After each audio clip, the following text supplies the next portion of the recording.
Hi, James Floy here with Avalanche Canada. It's forecast to get really warm this week, which will have a significant impact on avalanche conditions in the mountains. So if you're thinking about heading into the mountains on your sled, on skis, ice climbing, or even going for a walk on snowshoes, you might want to take note.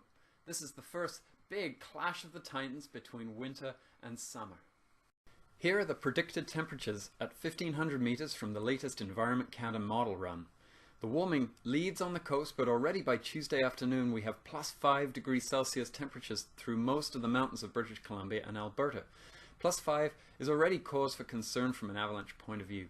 But look what happens on Wednesday. Plus 10 temperatures encroach into significant portions of the north and south coast. On Thursday, the plus 10 contour moves further inland, encompassing much of the Columbias and parts of the Rockies. Whenever you get warm temperatures and sunshines in the mountains, it tends to break down the bonds holding the snow together. When the snowpack is well bonded without weak layers, this process simply happens on the surface, and we typically get small, predictable, loose snow avalanches. But when we have weak layers in the snowpack, like the ones we have in the North Coast, the Columbias, and the Rockies at the moment, the warming can release deep, sometimes even full-depth avalanches with catastrophic results. With the potential for large avalanches that could run right to the end of runout zones, it's a good idea to give a lot of thought to where it's safe to go. Traveling under large avalanche paths puts you at a much higher risk. Climbing or descending a steep south-facing slope like this one can be great fun under the right conditions, but right now it's probably one of the riskiest places to be.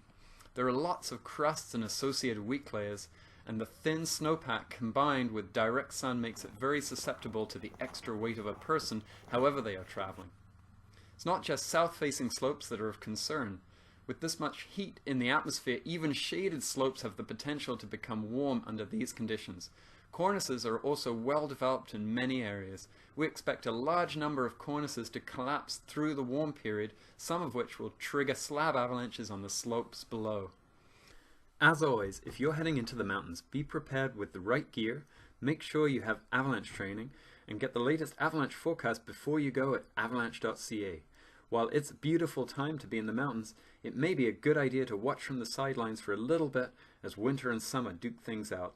While I've got my money on summer coming out ahead in this round, I don't think it's all over for winter just yet. Stay tuned for more at avalanche.ca.